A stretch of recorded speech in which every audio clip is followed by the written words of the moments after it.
Okay, so I'm going to explain to you what happened to the old world. And this is just me starting my little, it's going to be quick. So, a lot of people that research on this subject or like do a lot of looking around in old um, historical documents notice that there's a lot of towers. And it's a really weird thing to see because you see little houses and then you see giant towers. So, it's pretty much everywhere. You'll see some really weird architecture as well, and you'll start noticing that it's pretty similar regardless of the area you're looking, like from India to Europe to any continent. And they always have these balls on the top and then like some sort of like cross or antenna looking thing.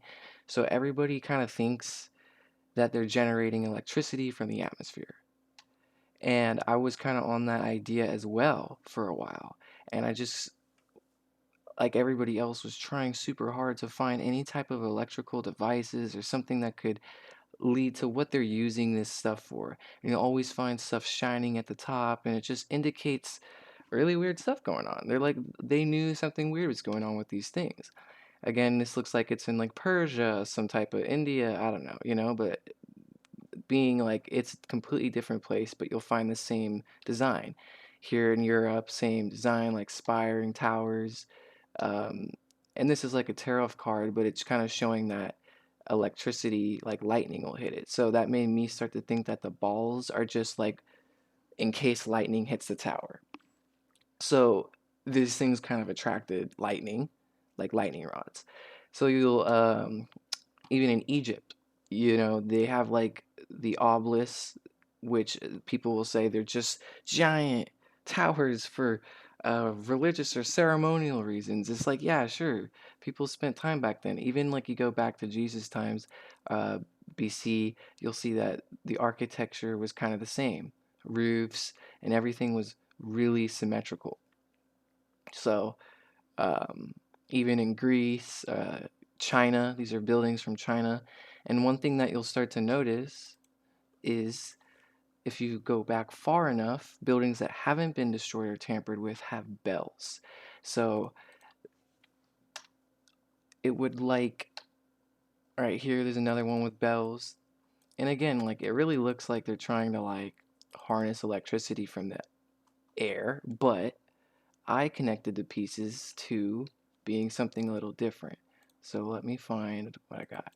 Okay, so there's a website called Tartaria Info right here, tartaria.info or something. You could Google it, but it's a pretty popular website.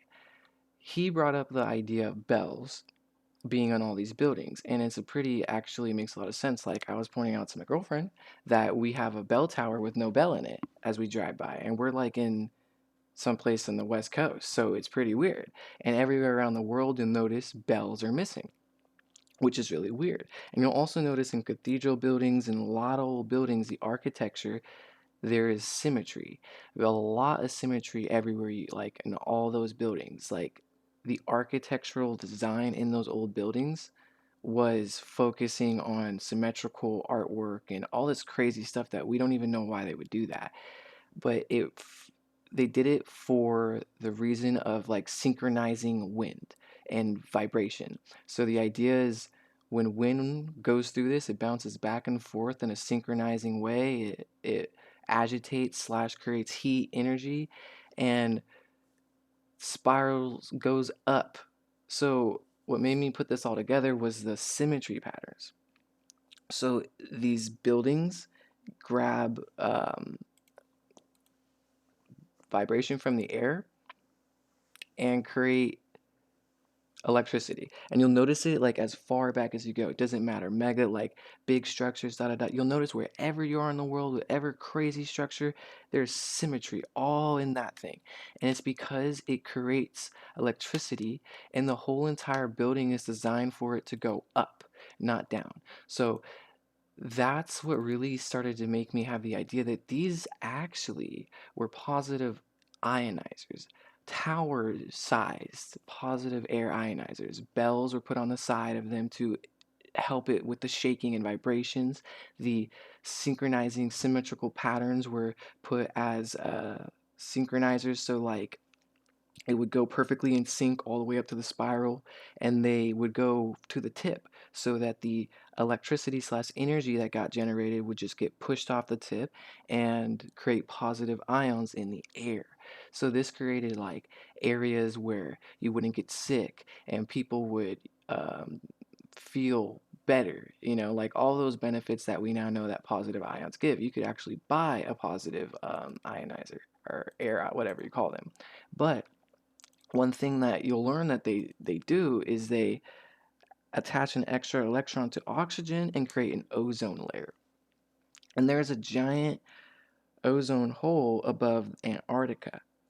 So, my theory is that during the during the construction of the Tower of Babel, the largest air ionizing tower ever. These things were all around the world.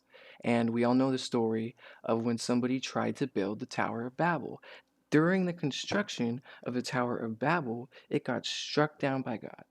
Okay, and theoretically, these things were all already around the world, creating ozone layers and little pockets of ozone around the world. They created a tower air ionizer so large that it was so close to the top of the atmosphere, they ripped it open.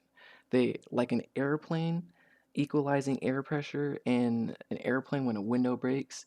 That's what happened to the Earth. So the ozone layer breaks open, air starts rushing one way, starts trying to equalize. That's why 50% of oxygen's missing. We even have seen in fossils from back then that oxygen is way less than it used to be. And in the we think it was a meteor that actually hit. That's what science will tell you. It's a meteor. And what I also find interesting is that the stories of the Tower of Babel don't add up. A lot of people think that it was in Baghdad or like near Jerusalem, but there's really no evidence of this tower being in that area. And ancient people, I believe like Aristotle or something, wrote about this, and a lot of the evidence and stuff don't add up. So people believe because of the um, discrepancies of the Tower of Babel, it doesn't exist. But it would make the most sense that the Tower of Babel is actually in Antarctica, buried somewhere, because this is where the ozone layer was ripped open. But that is my start to my channel, and I have much more stuff based on this. Thanks.